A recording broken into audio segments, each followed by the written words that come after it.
Hello friends, welcome to Defence Matrix.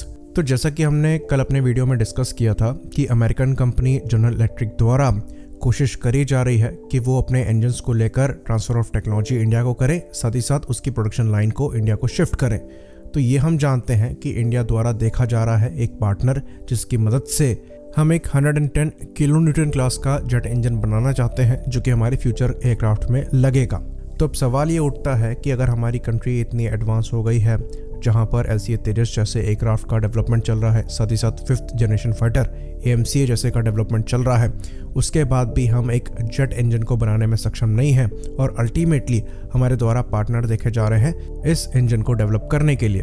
तो ऐसी क्या खास बात है जेट इंजन्स में कि इसको डेवलप करना इतना आसान नहीं है। तो अगर जेट इंजन मैन्युफैक्चरिंग की बात करें तो लाइसेंसिंग के अंतर्गत हमारे द्वारा पास्ट में जेट इंजन्स बनाए गए हैं। इवन जो Su-30 MKI का AL-31 इंजन है, इसको हम इंडिया में ही बनाते हैं। ऑल्दो ये कंप्लीट TOT के साथ नहीं आया है, रॉ मटेरियल्स के साथ साथ कुछ पार्ट्स हमें अभी भी रशिया से लेने पड़ते हैं, पर फिर भी काफ़ी हद तक इस इंजन को हम इंडिया में ही बना रहे हैं। तो क्यों हम खुद का इंजन नहीं बना पाते? ऑल्दो हमारे द्वारा कोशिश करी गई, GTRE कावेरी इंजन का प्रोजेक्ट हमने उठाया, इस पर काफ़ी काम भी हमारे द्वारा किया गया, पर अल्टीमेटली ये सक्सेस नहीं बन पाया। ऑल्दो ये इंजन फंक्शनल है, पर जो रिक्वायर्ड परफॉर्मेंस थी वहाँ पर हम पहुँच नहीं पाए।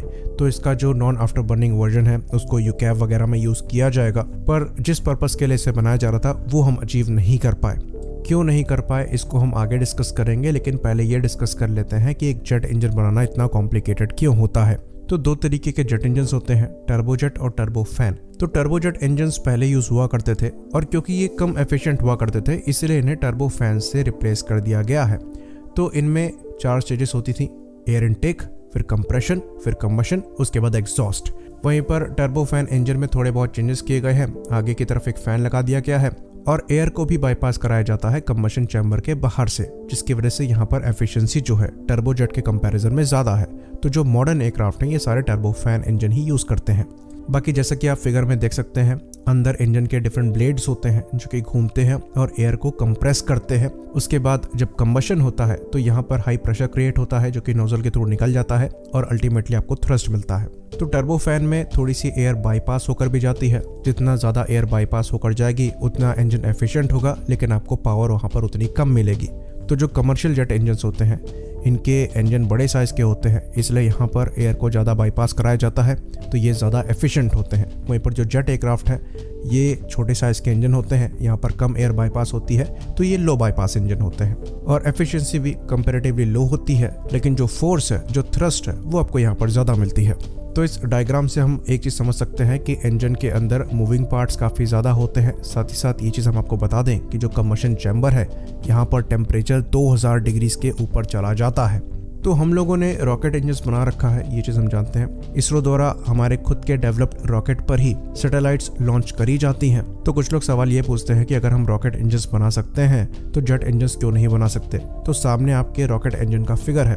तो अगर आप रॉकेट इंजन्स को जेट इंजन से कंपेयर करेंगे तो आपको ये चीज़ दिखाई देगी। जो कंबशन चैम्बर जेट इंजन का है वहाँ पर आपके मूविंग पार्ट्स हैं और ये ज़्यादा कॉम्प्लिकेटेड दिख रहा है। वहीं पर जो रॉकेट इंजन है कंपेरेटिवली कम कॉम्प्लिकेटेड दिखाई दे रहा है और उसमें कम से कम मूविंग पार्ट आपको दिखाई दे रहे हैं। साथ ही साथ ज़्यादातर रॉकेट्स जो हैं ये सिंगल यूज़ होते हैं।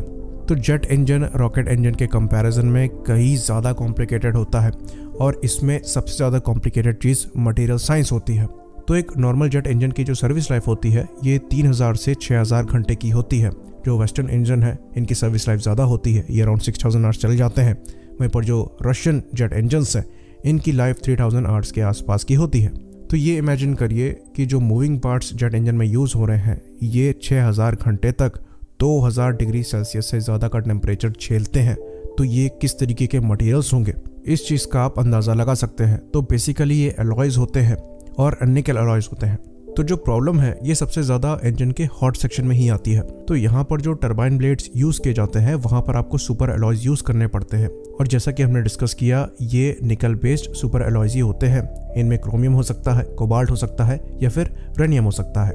उसके बाद इन सुपर एलॉयज़ को बनाने की टेक्निक पर भी डिपेंड करता है कि इनकी लाइफ कैसी रहेगी। तो ये डायरेक्शनल सॉलिडिफिकेशन के थ्रू बनाए जा सकते हैं या फिर सिंगल क्रिस्टल प्रोडक्शन मेथड के थ्रू बनाए जा सकते हैं। तो जैसे रफाल का जो स्नेकमा M88 इंजन है, यहाँ पर जो टरबाइन टेम्परेचर है ये अराउंड 1600 डिग्री सेल्सियस तक चला जाता है। अगर ये टेम्परेचर काफ़ी लंबे समय तक रहता है तो ब्लेड में कोरोजन आ सकता है। साथ ही साथ अगर वाइब्रेशंस वगैरह रहती हैं तो फटीग भी आ सकता है, जिसकी वजह से इंजन फेल कर सकता है। तो टरबाइन ब्लेड में जो सुपर एलॉयज यूज करे जा रहे हैं, इनका प्रॉपर होना इंजन की लाइफ को काफ़ी हद तक डिफाइन करता है। तो जो सिंगल क्रिस्टल प्रोडक्शन मेथड है इन सुपर एलॉयज का, इस पर रिसर्च चालू हुई थी 1960s में ही, और करीबन 10 साल का समय लग गया था इन सुपर एलॉयज को इस मेथड से बनाने में। तो जो डायरेक्शनल सॉलिडिफिकेशन और सिंगल क्रिस्टल प्रोडक्शन मेथड है, इनको यूज करने की वजह से जो फटीग है उनसे राहत मिली। उसके बाद इंजन की लाइफ बढ़ाने के लिए कोरोजन को रिड्यूस करने पर काम किया गया, जिसके लिए थर्मल बैरियर कोटिंग निकलकर सामने आई। और ये जो सिरेमिक कोटिंग है ये 1980 से ही अवेलेबल है। तो इनकी वजह से ये देखा गया कि जो इंजन टरबाइन ब्लेड्स हैं, इनकी लाइफ ऑलमोस्ट दुगनी हो गई है। तो अगर आपको ये लग रहा होगा कि 1980s तो बहुत पहले की बात है, तो ये हम आपको बता दें कि जो LC-30 में इंजन यूज हुआ है अमेरिकन जनरल इलेक्ट्रिक का F404, इसको पहली बार 1978 में चलाया गया था। और इसका जो एडवांस वेरिएंट है F414, इसको पहली बार 1993 में चलाया गया था, जो कि 30 Mark II और AMCA में यूज होने वाला है। और इसी इंजन की पॉसिबिलिटी एग्जिस्ट करती है TOT के साथ साथ प्रोडक्शन लाइन शिफ्ट की। तो जब हम जेट इंजन की बात कर रहे हो तो 1980s बहुत पहले की बात नहीं है, इसको हम मॉडर्न ही कंसीडर करेंगे। तो जो सबसे बड़ा इशू आता है एक मॉडर्न जेट इंजन को बनाने में, ये मटेरियल साइंस का ही है। ये बात हम आपको बता दें कि जैसे हम जानते हैं फ्रांस द्वारा पहले से ही जेट इंजन बनाए जाते थे। इनके जो मिराज 2000 है ये M53P2 इंजन को यूज करते हैं, जो कि काफ़ी अच्छे माने जाते हैं। लेकिन उसके बाद भी जब रफाल के लिए इनको M88 इंजन को बनाना था, उसके बाद भी इन्होंने करीबन 13 साल का समय लिया। क्यों? क्योंकि ये इंजन M53 के कंपैरिजन में ज़्यादा सर्विस लाइफ ऑफर करता था, साथ ही साथ ज़्यादा एफिशिएंट भी था और improved power to weight ratio के साथ आया था, और सबसे बड़ी चीज़ सुपर क्रूज की कैपेबिलिटी प्रोवाइड कराता था। तो पहले ही जेट इंजन इतना कॉम्प्लिकेटेड होता है, उसके बाद आपको उसे ऐसे डिज़ाइन करना है कि उसकी मेंटेनेंस भी ईजी हो, साथ में सर्विस लाइफ भी ज़्यादा हो, एफिशिएंसी भी ज़्यादा हो। तो ये एक काफ़ी ज़्यादा कॉम्प्लिकेटेड प्रोसेस है। तो कावेरी इंजन में हम फेल इसीलिए हो गए थे कि वहाँ पर सबसे बड़ी गलती जो हमारी थी वो ये थी कि हमने अनरियलिस्टिक टाइमलाइन रखी थी। तो हम वहाँ पर शुरुआत में ओवर कॉन्फिडेंट थे, ना हमने टाइमलाइन सही ली, ना ही हमने फंड्स प्रॉपर लिए। और जब हम इंजन पर काम करने लगे तब हमने रियलाइज़ किया कि यहाँ पर टेक्निकल और टेक्नोलॉजिकल कॉम्प्लेक्सिटीज़ हैं। साथ ही साथ यहाँ पर इंजन को बनाने के लिए जो मटेरियल्स चाहिए वो भी हमारे पास अवेलेबल नहीं है, हमारे पास टेस्ट फैसिलिटीज़ भी अवेलेबल नहीं है, बाकी स्किल्स तो हमारे पास थी ही नहीं। और ये चीज़ हम बता दें कि ये चीज़ हम मेड अप करके नहीं बोल रहे हैं, ये मिनिस्ट्री ऑफ डिफेंस की प्रेस रिलीज में रिपोर्ट किया गया है।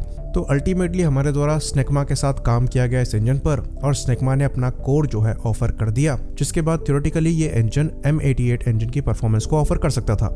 लेकिन अल्टीमेटली हमारे पास कोर की टेक्नोलॉजी नहीं आती तो कोई फायदा नहीं होता। तो ये इंजन अराउंड 70 से 75 किलो न्यूटन का थ्रस्ट पैदा कर सकता है, लेकिन एयरफोर्स की जो रिक्वायरमेंट है ये 90 से 95 किलो न्यूटन क्लास के इंजन की है, इसलिए इस इंजन को LC-30 में यूज नहीं किया जा सकता। ये चीज राज्यसभा में क्लियर कर दी गई थी 2021 में ही। लेकिन इतने लंबे पीरियड में जिस तरीके का हमें एक्सपीरियंस मिला है कावेरी इंजन के साथ, अब हम कैपेबल हैं, एनफ स्किल्ड हैं कि एक नए जेट इंजन पर काम कर सकें। इसलिए हमारे द्वारा पार्टनर देखा जा रहा है, और इस पार्टनरशिप के लिए रोल्स रॉयस और स्नेकमा जैसी कंट्रीज जो हैं यहाँ पर कंटेंडर है। बात करें कावेरी इंजन की, तो ये प्रोग्राम अपने ऑब्जेक्टिव को भले ही मीट करने पर फेल रहा, पर ये पूरी तरीके से फेलियर नहीं है। इसका जो नॉन आफ्टर बर्निंग वर्जन होगा ये हमारे UCAV में यूज होगा। आई होप इन्फॉर्मेशन यहाँ पर क्लियर रही हो। इसी बात पर हम इस वीडियो को खत्म करेंगे। लाइक करिए, सब्सक्राइब करिए, शेयर